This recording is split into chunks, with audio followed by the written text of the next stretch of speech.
नमस्कार दोस्तों, I hope आप लोग बहुत अच्छे होंगे। मैं आर के पाल आपका अपना चैनल 10 तक कंपटीशन क्लासेस में स्वागत करता हूं। जैसे कि हम लोग ने रेलवे के लिए ग्रुप डी के लिए स्पेशली रेलवे ग्रुप डी के लिए स्पेशली जो है हम लोगों ने एक सीरीज़ चलाया हुआ था। ग्रुप डी के लिए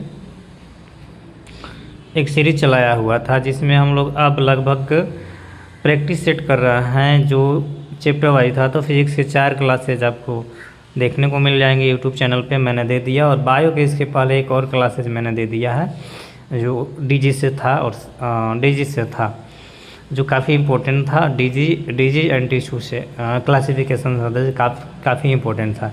वहाँ से क्वेश्चन आपको देखने को मिलते हैं काफ़ी ज़्यादा, और वो देखने को मिलेंगे।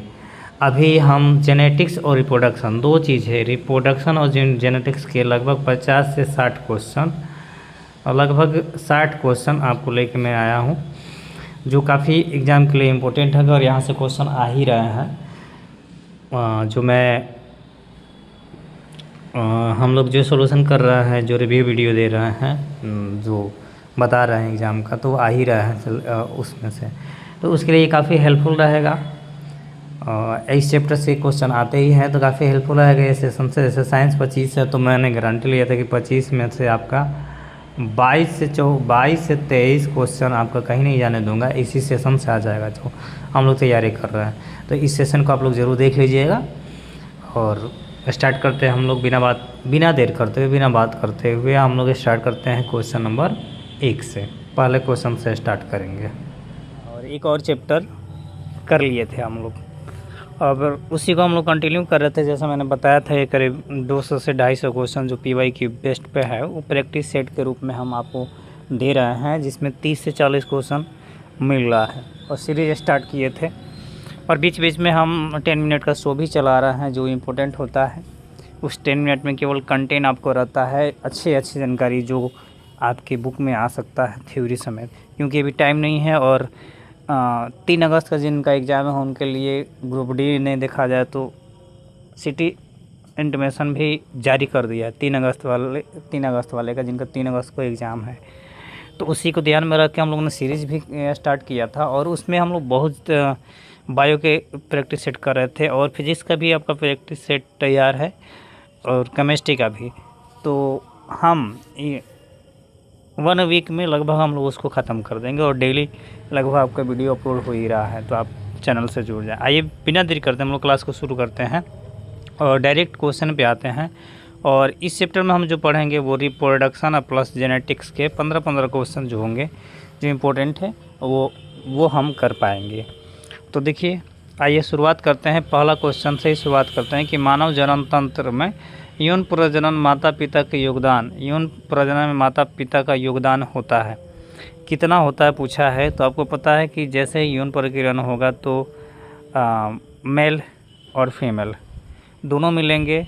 ये क्या करता है, स्पर्म को रिलीज करता है, ये ओवम को रिलीज करता है, और दोनों मिलते हैं। आपको पता है कि गुणसूत्र जो होता है 46 होता है, और 46 होता है तो 46 में 22 जोड़ाइए, और बाकी एक जो जोड़ा होता है जो ऑटोसोम होता है जो क्या करता है दिखाता है, मतलब 46 जोड़ा ये पेयर में ही रहता है, तो उसमें 22 जोड़ा काम करता है, प्लस 1 जोड़ा जो होता है अलग अलग काम करता है। यानी कोई भी जीन्स होता है माता पिता हम देखते हो उसकी आधा जीन्स जो होता है ना, जीन यानी गुणसूत्र या जीन जो होता है उसकी आधा वंश, उसके हाफ 46 था तो 23 पेयर, यानी उसमें से 2 हुआ, और इधर तो हाफ ही क्या कर पाता है, पूरे अपने जीन्स का हाफ चीज़ों को ऑब्जर्व कर पाता है। लेकिन ऑप्शन में हम देखेंगे कि ऑप्शन क्या क्या है। तो ऑप्शन में अगर हम देख रहे हैं तो देखिए कि अपने जीन का 1/3 हिस्सा नहीं होगा, अपने जीन का 3/4 हिस्सा भी नहीं होगा, 1/4 हिस्सा ये भी नहीं होगा, आधा होता है। तो राइट आंसर हमारा जो हो जाएगा वही हो जाएगा अपना जीन का 3 हिस्सा। तो समझ पाए होंगे। अब देखिए वही चीज़ है, मैं बता के लेके आया कि यौन प्रजनन के दौरान नर और माता पिता दोनों अश्रुति विभाजन द्वारा युग्मक बनाते हैं। निश्चित समय पिता से 50% और माता से 50% गुण मिलकर संतान उत्पन्न करते हैं, यानी 2n बराबर कितना 46। मैं बता के लाया उसका आधा, 46 का आधा कर लीजिए।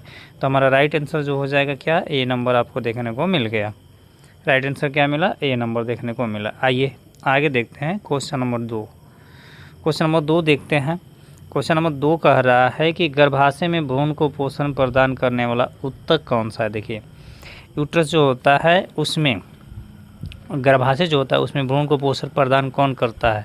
पूछा है फैलोपियन ट्यूब, प्लासेंटा, ओविडक्ट और उसके बाद से फिर है गर्भाशय या ग्रीवा। तो आपको पता होना चाहिए कि ओविडक्ट तो होगा नहीं।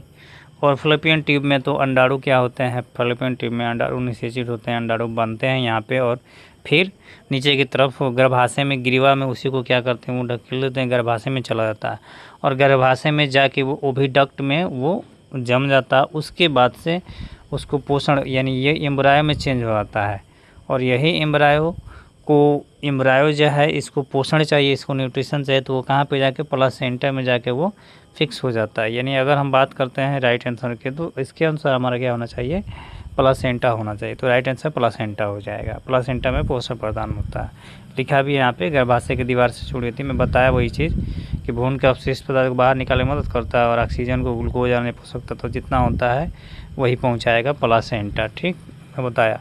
और डिस्क के आकार का एक रचना होता है, ये मैं बता दिया। व्याख्या भी आप देख सकते हैं। अब देखिए, अब सबसे बड़ा क्वेश्चन और इम्पोर्टेंट क्वेश्चन है, तीसरा क्वेश्चन करें कि नर जनन कोशिका का निर्माण कहाँ होता है? पूछा इसने कि नर जनन कोशिका का निर्माण कहाँ होता है? पूछा है वृषण में, अंडकोश में, गर्भाशय में या कीट में। तो सिंपल आप देख सकते हैं कि तो गर्भाशय, गर्भाशय तो नर में पाया ही नहीं जाता, ये फीमेल का अंग है, फीमेल में पाया जाता है। तो ये ऐसे ही लीवर में तो पाया ही नहीं जाएगा जनन वाला जो चीज़ है, तो ऐसे ही कैंसिल हो गया। 2 ऑप्शन कैंसिल हो गया। अब हमारे पास बचा 2, एक तो बचा क्या? एक बचा वृषण, एक बचा अंडकोश। पूछा है कि नर जनन कोशिकाओं का निर्माण कहाँ होता है? तो नर जनन कोशिकाओं का अंडकोश, तो अंडकोश यानी वृषक कोश हम जिसको कहते हैं, तो ये जो कड़ी की तरह दोनों साइड जो रचना रहता है, जो पेनिस के उदर गुहा में दोनों साइड रहता है, अंडा की तरह ऐसे जुड़ा रहता है, तो उसको अंडकोश बोलते हैं। यहाँ पे तो जनन कोशिका का निर्माण होता ही नहीं है। जनन कोशिका का निर्माण हमारा जो होता है कहाँ पे होता है? वो टेस्टिज में होता है। तो राइट आंसर हमारा जो हो जाएगा वो टेस्टिज हो जाएगा। अब देखिए, पुरुष में प्राथमिक यौन अंग वृषण ही होते हैं। वृषण शुक्र के टेस्टोस्टेरोन हार्मोन के प्रभाव से शुक्राणुओं का निर्माण करता है और पुरुष जो करेगा, जब भी क्या करेगा? स्पर्म रिलीज करता है। ठीक, और हार्मोन अगर पूछ दिया तो टेस्टोस्टेरोन हार्मोन क्या करता है? वो रिलीज करता है, हार्मोन अगर पूछ दिया तो। ठीक है, तो ये राइट आंसर हमारा जो हो जाएगा वो वृषण हो जाएगा। अगला क्वेश्चन की बात करते हैं हम कि पुरुषों में शुक्राणु और मूत्र दोनों के लिए एक ही मार्ग होता है, जिसे कहते हैं। आपको पता है कि पुरुष में अगर हम देखें तो एक टेस्टिज, फिर शुक्राशय, शुक्रवाहिनी, मूत्रवाहिनी, ये सारी चीज़ होते हैं। तो शुक्राणु और मूत्र दोनों के लिए एक ही मार्ग होता है। तो आपको पता होना चाहिए कि पेनिस में ऐसे जो आपका रचना होता है, पेनिस में अगला ऐसा गुलाबी रचना जो होता है इस तरह का, तो आप देखिएगा कि यहाँ पे सबसे नीचे इसी के माध्यम से स्पर्म भी रिलीज होता है।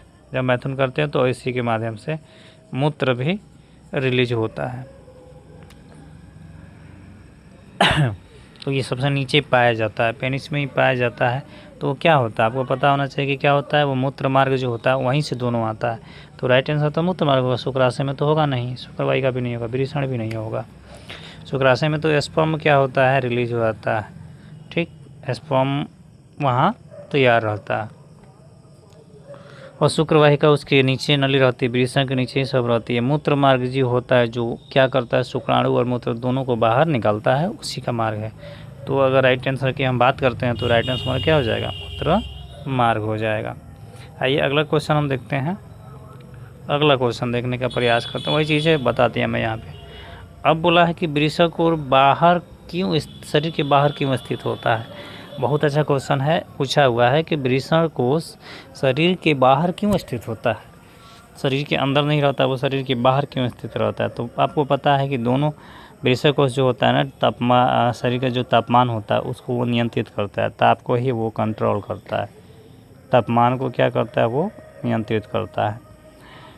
तो देख सकते हैं, ऑप्शन देखते हैं पहले, सबसे पहले। और वो किसके लिए ज़रूरी है? वो किसके लिए ज़रूरी है? तो वो ज़रूरी है शुक्राणु के निर्माण के लिए। तो आइए देखते हैं, ऑप्शन देखते हैं पहले।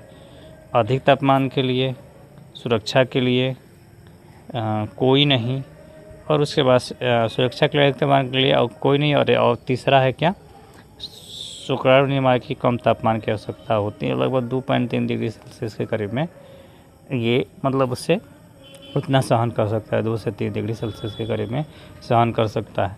तो कम तापमान की आवश्यकता होती है, तो वृषभ को शरीर के बाहर इसीलिए स्थित रहता है। तो राइट आंसर हमारा जाना चाहिए इसके अकॉर्डिंग ए नंबर।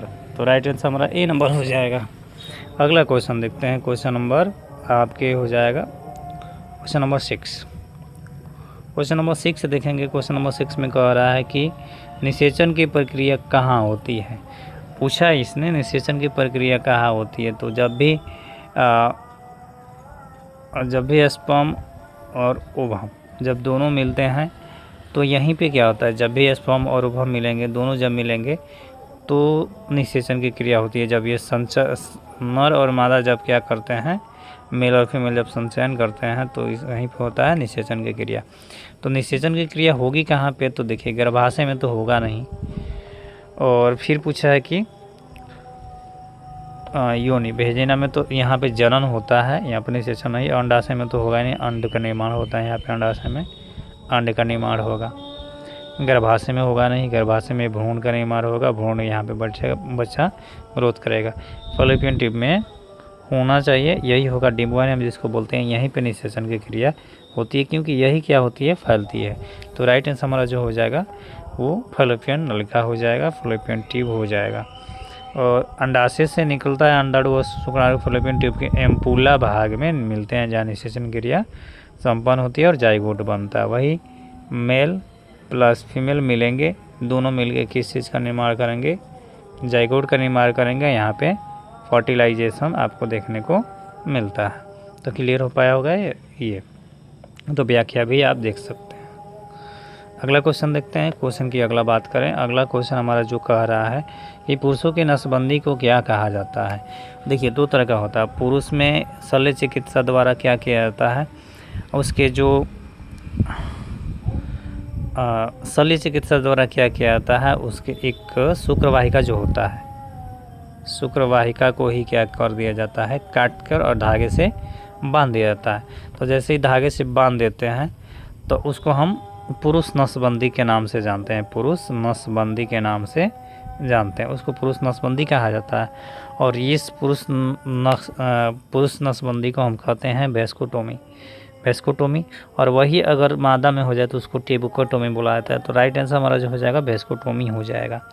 देखिए वही चीज़ में पता चलाया कि शुक्रवाहिका को ही हम क्या करते हैं, काट कर धागे से बांध देते हैं। और वीर्य शुक्राणु नहीं आ पाता, महिला के फॉलोपियन ट्यूब को बांधना टेबुकोटोमी कहलाता है। महिला में जब रहेगा तो उसको टेबुकोटोमी कहेंगे, ये फीमेल में होगा, ठीक। और इसमें क्या किया जाएगा, फैलोपियन ट्यूब जो है ना,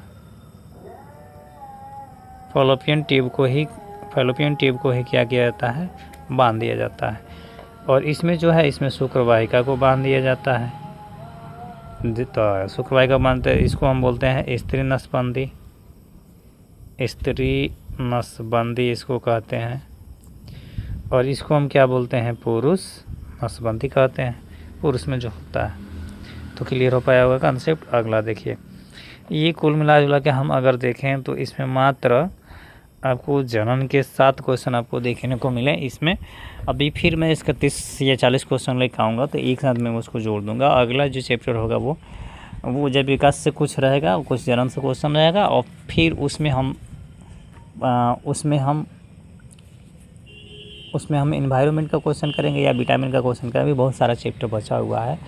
सेल वगैरह जो है ब्लड जो है, सर्कुलेटरी सिस्टम से भी क्वेश्चन आते हैं। एंड ह्यूमन साइकोलॉजी जितना बचा है सब बाकी है, इसमें सबको हम करेंगे। 1 से 2 वीडियो और कोशिश करेंगे कि 2 वीडियो में हम आप बायो को कंप्लीट कर लिया जाए। बाकी उसके बाद से आपको चलाया जाए केमिस्ट्री और फिजिक्स के जो इम्पोर्टेंट चैप्टर हैं, जैसे वर्क पावर एंड एनर्जी हो गया, मोशन हो गया, तो ये जितने इम्पोर्टेंट, फिर ऑप्टिक्स हो गया, ये इम्पोर्टेंट चैप्टर है। तो यहाँ से कुछ न्यूमेरिकल और क्वेश्चन हम आपको करा देंगे, चैनल पे आपको देखने को मिल जाएगा। तो देखिए, आइए देख लीजिए, वेक्सोटोमी इसको बोलेंगे, ठीक है। आइए अगला क्वेश्चन देखते हैं हम। आनुवंशिकी के यहाँ से क्वेश्चन आपको कुछ देखने को मिलेंगे। रिप्रोडक्टिव सिस्टम से आपको ख़त्म हो गए, आनुवंशिकी से कुछ क्वेश्चन आपको देखने को मिल रहा है। आनुवंशिकी के देखेंगे तो आनुवंशिकी के जनक किसको कहा जाता है। आपको पता है कि एक ही व्यक्ति थे मेंडल जो 1856 ईस्वी से 1863 ईस्वी तक मटर का पौधे लिए थे और विपरीत गुण के लक्षण मटर का पौधा लिए थे और लगभग 7 वर्षों से अधिक इस पर सर्च किए थे, खोज किए थे और यही स्टार्ट किए थे, अपने बगीचे में ही स्टार्ट किए थे और एक तरह के ये पादरी थे। ठीक है, और प्रकाशन बाद में प्रकाशित हुआ कब? 1865 ईस्वी के करीब में ये प्रकाशित हुआ। The nature of system of Bern, उसमें the nature history society of Bern, the nature history society of Bern book में इनका प्रकाशन हुआ था, इनके नियम का। तो इसलिए आनुवंशिकी के जनक जो कहा जाता है, किसको कहा जाता है? तो वो कहा जाता है मेंडल साहब को। तो हमारा राइट आंसर तो मेंडल साहब होंगे। थोड़ा सा इसमें देख लीजिए कि वाटसन तो नहीं होंगे। वाटसन एक क्रिक जो थे डीएनए का खोज किए थे। चार्ल्स डार्विन नहीं होंगे। लैमार्क जो है तो ये उपार्जित लक्षणों के बारे में बताए थे, तो ये नहीं होंगे, यही हो जाएंगे। इनको इसका पिता कहा जाता है। ठीक है, किर्कजन मंडल है, ठीक, कहाँ के? ऑस्ट्रिया के थे, मैं बता दिया। मटर के पौधे पे लिए थे, प्रयोग किए थे और पृथ्वीकरण स्वतंत्र अभिवन की खोज यही किए थे। ठीक है, तो आपका क्लियर हो गया, यहाँ पे समझ गए होंगे कि क्या है। तो राइट आंसर तो किर्कजन मंडल हो जाएंगे। अगला क्वेश्चन देखते हैं। कह रहा है कि नवजात शिशु लिंग किसके द्वारा निर्धारित होता है? देखिए, लिंग गुणसूत्र में जब देखेंगे तो 23 जोड़ा हो गया। 23 जोड़ा यानी 46 गुणसूत्र पाए जाते हैं। इसमें से जब जनन की क्रिया होती है तो 22 और पुरुष में XY और स्त्री में देखें तो XX के गुणसूत्र पाए जाते हैं। पुरुष में XY जो ऑटोसोम या इसी को हम क्या बोलते हैं? सेक्स क्रोमोसोम बोलते हैं, यही लिंग को निर्धारित करते हैं। और ये जिसके साथ में जाके जुड़ गए, यानी X वाले के साथ में जाके जुड़ जाएगा। XX की अगर मिल गया तो ये जो बनेगी वो बनेगी गर्ल्स। लेकिन वही XY अगर मिल गया, XY वाला से जाके मिल गया, इसका स्त्री का X और पुरुष का Y मिल गया, XY मिल गया, तो ये जाके बनेगा बॉयज। ठीक, तो पूछा कि किसके द्वारा निर्धारित होता है? माता के गुणसूत्र से, पिता के गुणसूत्र से। तो राइट आंसर जो हो जाएगा वो सबसे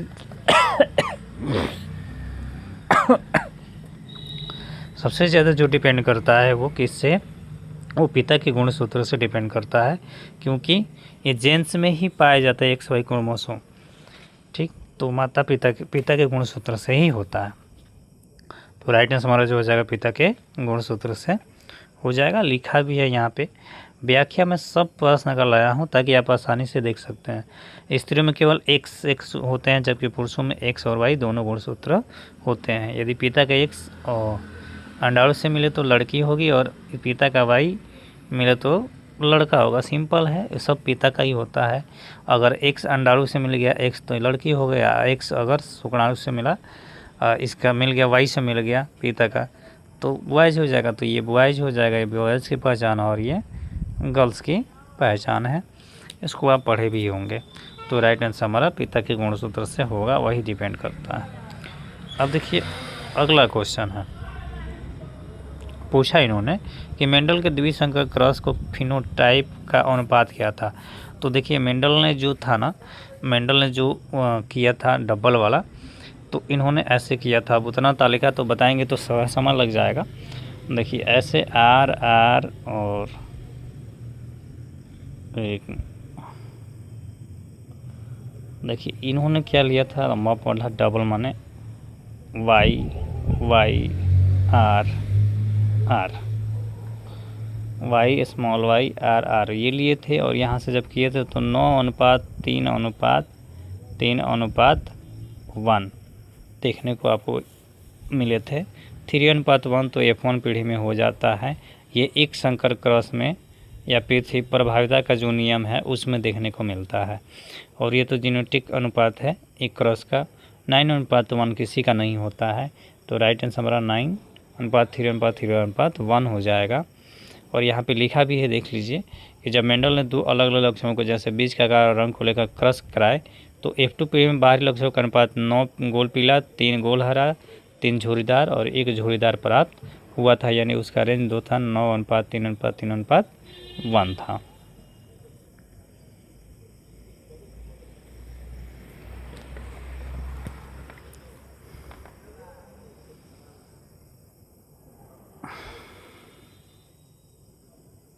अब देखिए अगला क्वेश्चन है।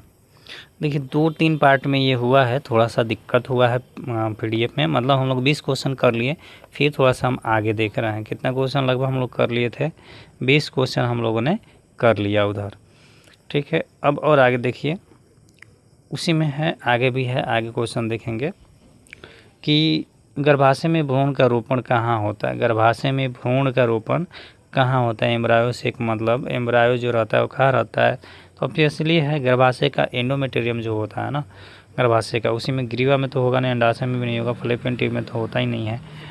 वो होता है कहाँ पे, गर्भाशय की आंतरिक दीवार एंडोमेटेरियम जो होता है ना वहाँ पे पाया जाता है। तो राइट आंसर यही हो जाएगा।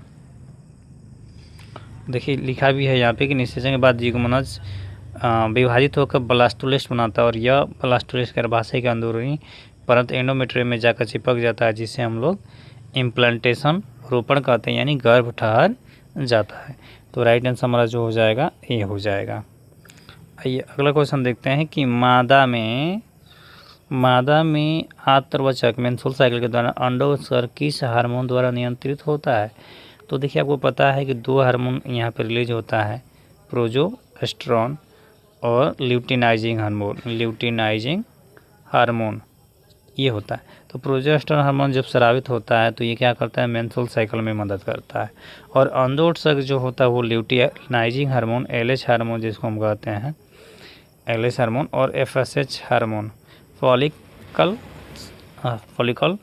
सोसाइटल हार्मोन ये भी होता है, और ल्यूटिनाइजिंग हार्मोन होता है।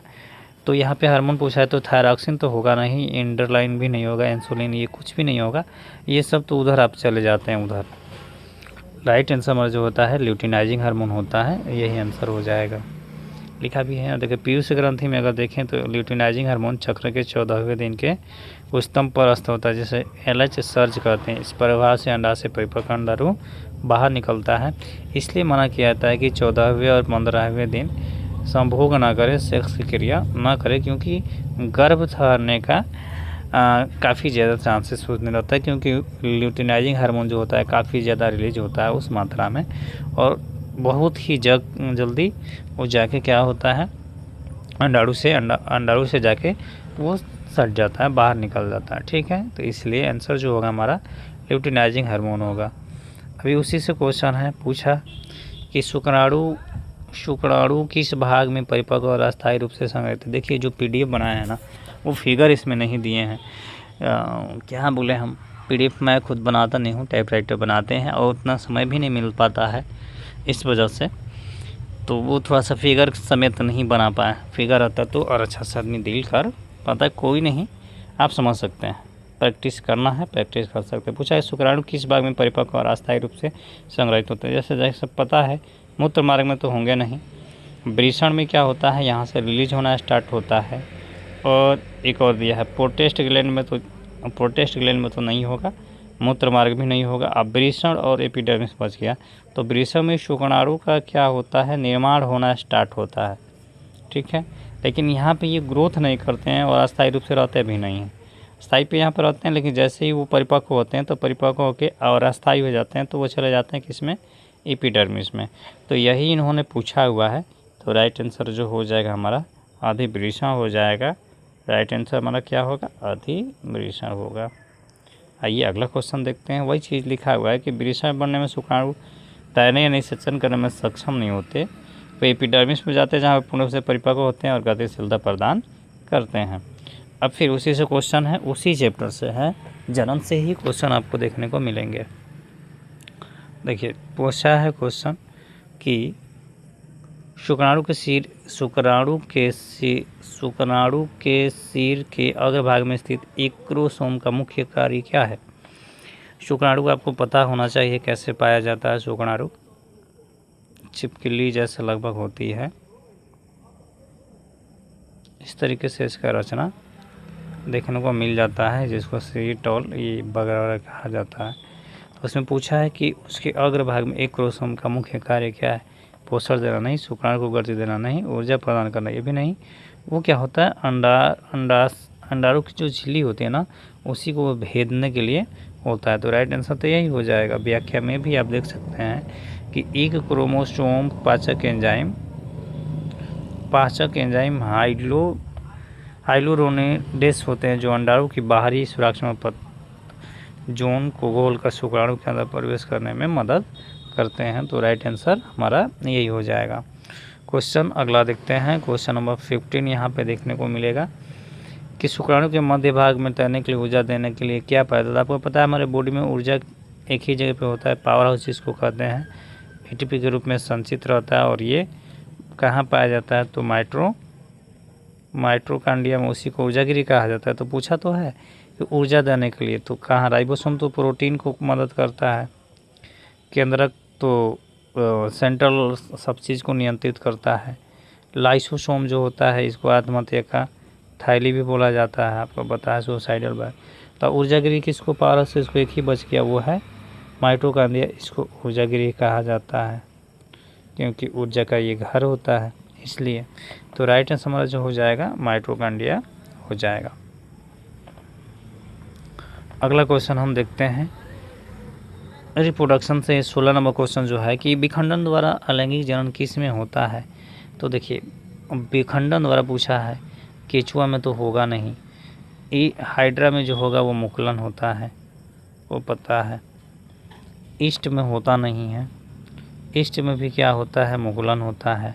अब एक ही चीज़ बच गया, वो है प्लाज्मोडियम, तो प्लाज्मोडियम में होता है, केचुआ में तो नहीं होता है। तो राइट आंसर जो हो जाएगा वो क्या हो जाएगा, प्लाज्मोडियम में होता है। मलेरिया फैलाने वाला जीव होता है ये, और अनुकूल परिस्थिति में विकसित कई संतरी कोशिका में विभाजित होता है जिसे बहुविखंडन कहते हैं, यानी खंडन इसी से होता है प्लाज्मोडियम में।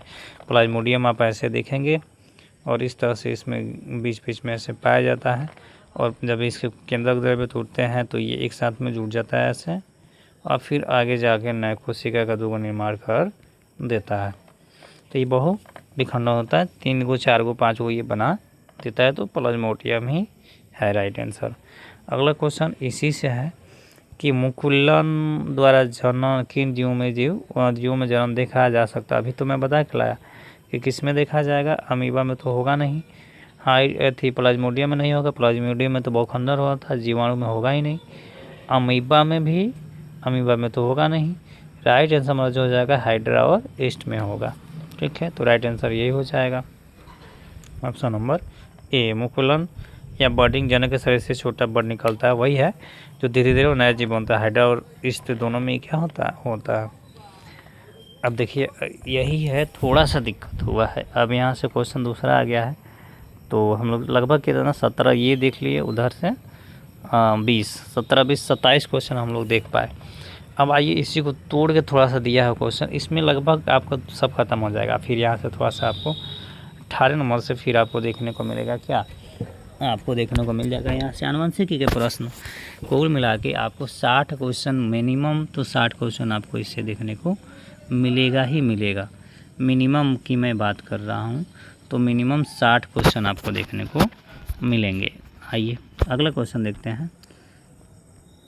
क्वेश्चन कह रहा है कि मानव शरीर की सामान्य इकाई कोशिका सोमेटिक सोल में कितने ऑटोसोम होते हैं। देखिए सिंपल बोला है, अभी मैं बताया कि 23 जोड़ा होता है, उसमें से 22 जोड़ा तो जोड़ा में पाया जाएगा, और एक ही जोड़ा जो होता है 23वां जोड़ा जो XY होता है, जो ऑटोसोम होता है, जो सेक्स क्रोमोसोम भी कहलाता है। सेक्स क्रोमोसोम यानी यही क्या करता है, लिंग को निर्धारित करता है। ठीक है, लिंग निर्धारण करता है। तो कितना जोड़ी पाया जाएगा, 2 को पाया, यानी 1 जोड़ा पाया जाएगा, यानी 1 जोड़ा 2 पाया जाएगा। तो राइट आंसर ये हो जाएगा, ये नहीं होगा, ये नहीं होगा, ये नहीं होगा। ठीक, राइट आंसर हमारा सी हो जाएगा, 1 जोड़ा पाया जाता है। 44 जोड़ा लिखा है इसमें, 1 मिनट, सॉरी हाँ, मानव कोश में 46 होता है, 44 गुणसूत्र जोड़े में पाए जाते हैं और ऑटोसोम कहते हैं। शेष 2 गुणसूत्र जोड़ा लिंग गुणसूत्र कहलाता है। ठीक है, तो जिन्हें ऑटोसोम जिसे कहते हैं वो 44 होता है, सॉरी 22 जोड़ा वाला को हम ऑटोसोम कहेंगे, उसको सेक्स क्रोमोसोम कहेंगे। 22 यानी 44 पाया जाएगा, राइट आंसर 44 होगा। अब देखिए फिर यहाँ से वही क्वेश्चन है कि हाँ, मेंडल के एक संकर क्रॉस का जीनोटाइप अनुपात क्या था। मेंडल के एक संकर क्रॉस जो ये किए थे, यानी डबल टी और स्मॉल टी, शुद्ध लंबा शुद्ध बौना से किए थे। तो यहाँ पे आपको ये टी और टी मिला था, उसका वो अनुपात पूछा है। तो जैसे ये अगर हम करते हैं, मैं तालिका से आपको बताने का प्रयास करता हूँ, टी स्मॉल टी और टी और एक मिनट रुक जाइए, जैसे यहाँ टी हो गया और यहाँ टी हो गया, ठीक है, और यहाँ टी हो गया और यहाँ टी हो गया। अगर हम निकालते हैं इसका क्रॉस मल्टीप्लाई अगर कराते हैं, इससे इसमें कराएंगे तो डबल टी आपको देखने को मिल जाता है। फिर इससे करते हैं तो टी और टी मिल जाता है, यहाँ पे टी और टी मिल जाता है, और स्मॉल से इसमें करेंगे क्रॉस तो डबल टी मिल जाता है। तो डबल टी जो होता है 25% लगभग ये बौना प्रजाति का हो जाता है, द्वार्फ हो जाता है। और ये वाला जो होता है शुद्ध लंबा, पूरा लंबा देखने को मिल जाता है। और ये दो को जो आपको दिखाई देता है, ये क्या हो जाता है, ये दोनों जो दिखाई देता है ये आपको क्या होता है, ये भी लंबा है लेकिन ये संकर लंबा है। ये कैसा लंबा है, ये संकर लंबा होता है।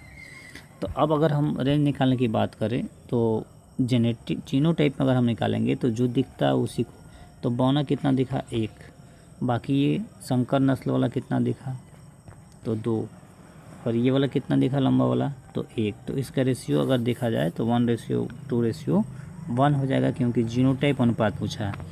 तो जीनोटाइप अनुपात होता है तो डबल टी वाला कितना था 1 था, टी और टी संकर वाला कितना था ये 2 था, और यहाँ पे डबल टी वाला कितना था तो वो था 1।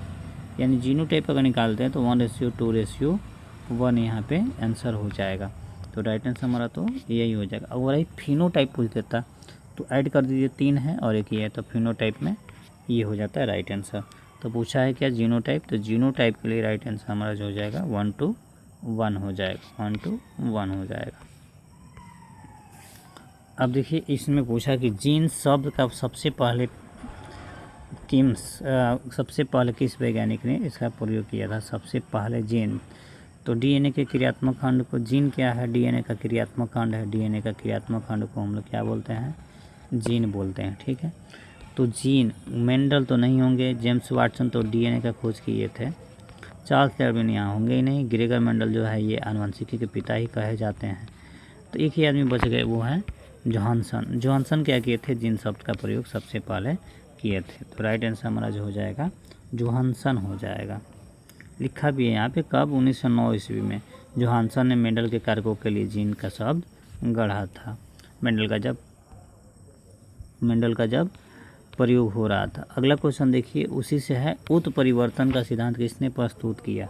अभी मेंडल नहीं होंगे, डार्विन नहीं होंगे, लेमार्क नहीं होंगे, तीनों तो होंगे नहीं, क्योंकि आपको पता चल गया ये तीनों क्या हैं। तो एक ही ऑप्शन बच गया, हुगो डे ब्रिज। एक क्वेश्चन अगर आप बना लेते हैं तो आसानी से सब कर लेंगे। यही बताए थे कि आनुवंशिक पदार्थ डीएनए में अचानक होने वाले परिवर्तन जो होता है उसको हम उत्परिवर्तन करते हैं, जिससे नई प्रजातियाँ बनती है। अब आइए अगला क्वेश्चन इसमें है, क्वेश्चन नंबर 22 की बात करें तो हीमोफीलिया किस प्रकार की बीमारी है। तो आपको पता होना चाहिए कि हीमोफीलिया जो होता अगर हमारे में है तो फिर दूसरे में होगा, तो ये अनुवांशिक संलग्न रोग एक तरह का है, संलग्न रोग होता है, लेकिन वो भी कैसे, अनुवांशिक। अगर किसी के पिता में है ब्लड कमी हो गया तो हीमोफीलिया एक ब्लड कमी का ही रोग है, तो उसमें भी वो देखने को मिलेगा। तो जीवाणु जनित, कवक जनित, ये संक्रामक, ये सब बेकार की बातें इन्होंने लिखी हुई है। राइट आंसर हमारा हो जाएगा अनुवांशिक रोग, ठीक है। राइट आंसर हमारा जो हो जाएगा अनुवांशिक रोग हो जाएगा। वही चीज़ यहाँ पे लिखा भी है कि इसमें क्या होगा, रक्त थक्का बनने वाले प्रोटोन की कमी हो जाती है और लगातार चोट बहते रहता है, तो वो लगातार क्या होगा, होते रहता है। अगला क्वेश्चन हम देखते हैं, अगला क्वेश्चन देखेंगे। अगला क्वेश्चन कह रहा है कि बड़ाधत्ता निम्न में से किन व्यक्तियों में पीड़ित व्यक्ति किन मुख्य रंगों का भेद नहीं कर पाता। मतलब जिसको बड़ाधत्ता रोग होता है, कलर ब्लाइंडनेस जिसको हम कहते हैं, उसको कौन सा रंग नहीं दिखाई देता है, उसको कौन सा रंग नहीं दिखाई देता है। तो आपको पता होना चाहिए कि उसको काला सफ़ेद तो दिखेगा ही, लाल नीला दिखेगा ही, नीला पीला दिखेगा ही, ये सब दिखाई देते हैं, क्योंकि इनके तरंग धैर्य जो होते हैं वो इनके आँख को वो देख पाते हैं, तो रंग धैर्य इनके लगभग कम होते हैं। लाल का सबसे ज़्यादा और हरा का सबसे ज़्यादा देखने को मिलता है, तो उसमें वो लाल और हरा में भेद नहीं कर पाता है। और ये लोको पायलट जितने भी होंगे लोको पायलट, उनके लिए काफ़ी इंपॉर्टेंट क्वेश्चन है। लोको पायलट में तो ये क्वेश्चन बिल्कुल पूछ सकता है, एएलपी में, एनटीपीसी में ये क्वेश्चन उठाया हुआ है और यहाँ से क्वेश्चन पूछता है तो इम्पोर्टेंट है। तो राइट आंसर की हम बात करते हैं तो राइट आंसर हो जाएगा हमारा लाल और हरा। लाल और हरा लिखा हूँ मैं। क्या मानसिक रोग है जो आँखी रेटिना कोई कौन सेल से प्रभावित होता है। रोगों का मुख्य रूप से लाल और हरे रंग में अंतर पहचानने में क्या होता है, कठिनाई होता है। अब देखिए आ गया इसमें सारा चीज़ है आपको सब चीज़। डाउन सिंड्रोम में किस गुणसूत्र की तिरछिता के कारण होती है। तो डाउन सिंड्रोम में अगर हम बात करते हैं डाउन सिंड्रोम में तो 21वीं जोड़ी जो होती है, क्योंकि 22 + 1 23 हो गया, लेकिन इसी में से एक जोड़ी कम हो जाती है, 21वीं जोड़ी। 21 दूना कितना हो जाएगा, 21वीं जोड़ी 42 हो जाएगा। यानी अगर 42 या 45 के करीब में अगर आ गया जोड़ तो वो किस में चला जाएगा, वो डाउन सिंड्रोम में चला जाता है। सॉरी, इसमें 21वीं जोड़ी आएगा, यानी वो 46 की जगह पे कितना हो जाता है, एक बढ़ जाता है, वो 47 हो जाता है। तो उसको डाउन, देखिए डाउन है तो बढ़ेगा और टर्नर है तो घटेगा, ये याद रखना है। तो डाउन सिंड्रोम में क्रोमोसोम जो होती है बढ़ जाती है और वो किस पर काम करता है, तो 21वीं जोड़ी पे वो काम करता है। व्याख्या भी आप देख सकते हैं, 21वें गुणसूत्र का अतिरिक्त 21 आ जाती है, जिससे कुल गुणसूत्र की संख्या 47 होती है। इससे बचा मानसिक और शारीरिक रूप से मंदबुद्धि होता है।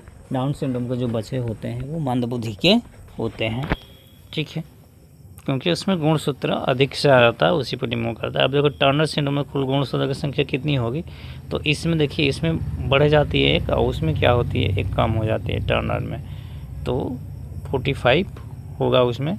और लिखा भी देखिए 45 44 + 100, तो राइट आंसर ये हो जाएगा। टर्नर सिंड्रोम केवल स्थिति में होता है जो एक्स लिंक गुणसूत्र अनुपस्थित होता है। XO इसमें कुल गुणसूत्र 45 रह जाते हैं और महिला में जनन अंग अल्प विकसित होते हैं। अल्प विकसित होगा, ये सबसे ज़्यादा महिला में पाया जाता है Turner syndrome, down syndrome gents में। अगला क्वेश्चन देखते हैं, क्वेश्चन नंबर 36।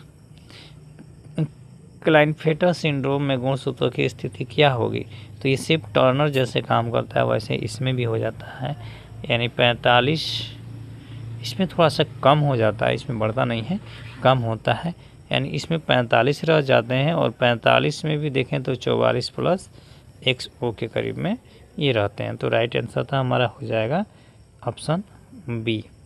सॉरी क्या पूछा है, सॉरी, अच्छा क्लिनोफाइटर पूछा है ना, तो इसके लिए तो यही होगा 44 + XXY, राइट आंसर वही होगा। पुरुष में होने वाला विकार है जिसके अतिरिक्त एक गुणसूत्र आ जाता है और इसके कारण पुरुषों में स्त्रियों जैसे लक्षण स्तन का विकास होने लगता है।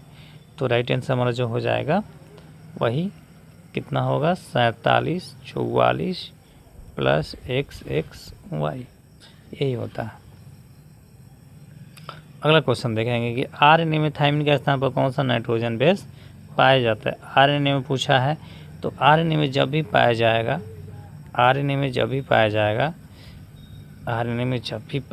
तो एक तो यूरेसिल पाया जाएगा ही, यूरेसिल पाया ही जाया जाता है, और एक ग्वानिन जो होता है वो पाया जाता है, ठीक है। तो पूछा इसमें जितना क्वेश्चन पूछा होता है जब आप करेंगे कि आरएनए में थायमिन के स्थान पर कौन सा नाइट्रोजन बेस पाया जाता है, आरएनए में थायमिन के स्थान पर कौन सा नाइट्रोजन बेस पाया जाता है, तो आपको पता है कि यूरेसिल वो पाया जाता है, दूसरा नहीं, कौन सा, यूरेसिल पाया जाता है।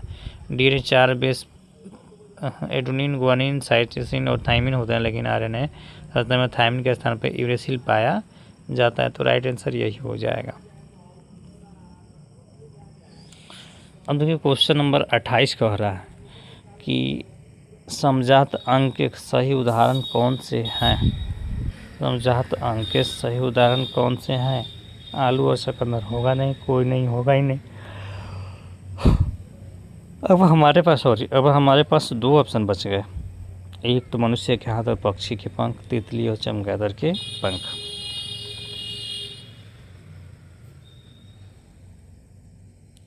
तो अगर हम बात करते हैं इसके अकॉर्डिंग तो असमजात ये हो जाते हैं, तितली के संग और ये असमजात हो जाते हैं। और हमने यहाँ पे समजात अंक समझाने का प्रयास किया। तो मनुष्य का जो हाथ होता है और पक्षी का जो पंख होता है वो एक समान देखने को मिलता है, यानी राइट आंसर हमारा जो हो जाएगा ऑप्शन ए हो जाएगा। अब वही चीज़ लिखा है समजात अंग समान होता है फलान ठेगा, जो भी आप देख लीजिएगा। अगला क्वेश्चन देखने का प्रयास करें, समरूप अंग का सही उदाहरण कौन सा है। समरूप अंग बोला है तो तितली के और चमगादड़ के पंख ये एक तो हो जाएगा। मनुष्य के हाथ की हड्डियाँ नहीं होगी, कोई नहीं होगा। मनुष्य का हाथ और घोड़े के अग्रपाद ये भी नहीं होगा। तो राइट आंसर जो हो जाएगा वो ए नंबर हो जाएगा।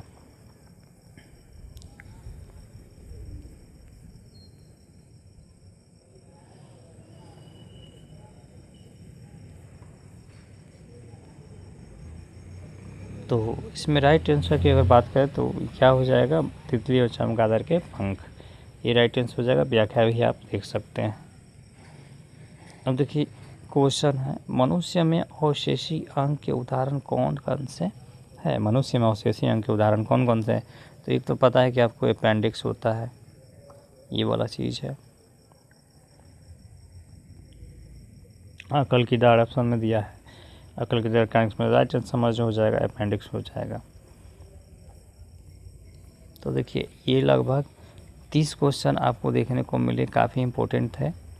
30 क्वेश्चन काफ़ी इम्पोर्टेंट है और ये ऑब्जेक्टिव में आने की पूरी संभावना रहती है। आई होप वीडियो आपको अच्छा लगा होगा और क्लास भी बहुत अच्छा लग रहा होगा। मिलेंगे हम लोग नेक्स्ट वीडियो में, तब तक आप अपना ध्यान रखें, सेहत का ध्यान रखें। बिल्कुल चिंता ना करें, नीट का पेपर जो है वो कैंसिल होगा, नहीं तो कोई ना कोई एक्शन आ जाए। तो फाइनली आप लोगों ने देखा कि कैसे कैसे मैं क्वेश्चन लेके आया और आपको सारी चीज़ें समझ में आई भी होंगी और आई होप ये सेशन आपको बहुत अच्छा लगा होगा। तो सेशन अच्छा लगा तो सेशन को लाइक ज़रूर करें और अपनी पढ़ाई जारी रखें। Have a nice day, take care. मिलते हैं नेक्स्ट वीडियो में और चैनल को सब्सक्राइब भी कर दीजिएगा। तब तक हम नेक्स्ट वीडियो में बायो के ही वीडियो लेके मिलेंगे। इसका पार्ट 3 जो आएगा, 3 से 4 पार्ट आपको देखने को इसके मिलेंगे, क्योंकि बायो काफ़ी ज़्यादा अहम रोल अदा कर रहा है और बहुत ज़्यादा है। उसके बाद से केमिस्ट्री का मैं कुछ वीडियो आपको अपलोडेड कर दूँगा। जिनका एग्ज़ाम हो गया उनके लिए तो सॉरी, लेकिन जिनका नहीं हुआ उनके लिए काफ़ी हेल्पफुल रहेगा। मैं किस सुलझाने की वजह से ये क्लास नहीं दे रहा, लेकिन कंटिन्यू रहेगा। मिलते हैं हम लोग नेक्स्ट वीडियो में, तब तक आप अपना ध्यान रखें। जय हिंद, जय भारत।